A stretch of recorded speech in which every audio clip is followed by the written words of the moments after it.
Urban. Senator Kennedy. Thank you, Madam Chair, and congratulations, gentlemen. I thought I would just start down here and then move this way, if that's okay. Judge, what is the rational basis test?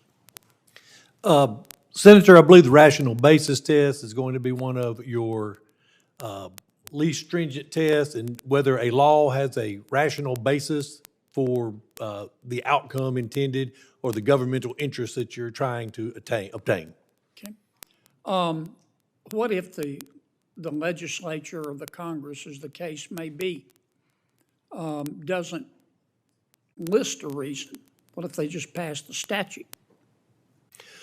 Senator, I would submit that that probably happens many times, and I think it's the role of the court when determining such matters as a definition. I think it's the role of the court to determine whether the usage of that statute, using its wording in plain meaning, whether the usage of that statute is going to reach the governmental interest that you hope is obvious, but sometimes you have to determine. So you just create the basis, the reason for the statute? I don't think that you create it, Senator, but I don't think that most statutes, to be honest, I don't think that they tell you what they are trying to accomplish so much as they say, this is the law. For example, possession of a narcotic, that's going to say it's illegal to possess this. We determine if there's a rational basis that forwards the ends of the governmental interest. Well, how do you determine if there's a rational basis? Do you look at the statute or do you look behind the statute? Well, I think that you always look at the statute. Now, I think you also look at any other precedent or case law that has interpreted the statute. However, you look to the language of the statute to determine what it does and what effect that might have. Okay. Counselor, let's suppose that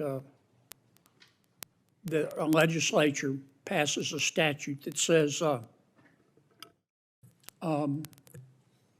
if you have a college degree or a more advanced degree, you don't have to take a driver's license test.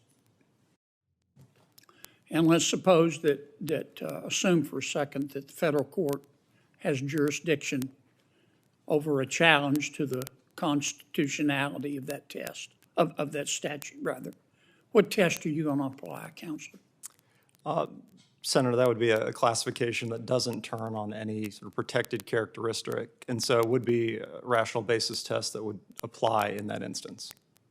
You don't see any suspect classification? No, Senator. You don't see any fundamental right? No, Senator. Okay, what if the legislature didn't provide, so you would use the rational basis test? I would, Senator. And you would uphold that statute? I think there could be some rational basis that a court could conceive of to justify that statute, and rational basis is not. So you would invent the rational basis, the reason for the statute? That's generally how the test has been applied by the Supreme Court and by lower courts, and as a district court judge, I would be bound by that Supreme Court precedent. Okay. Judge,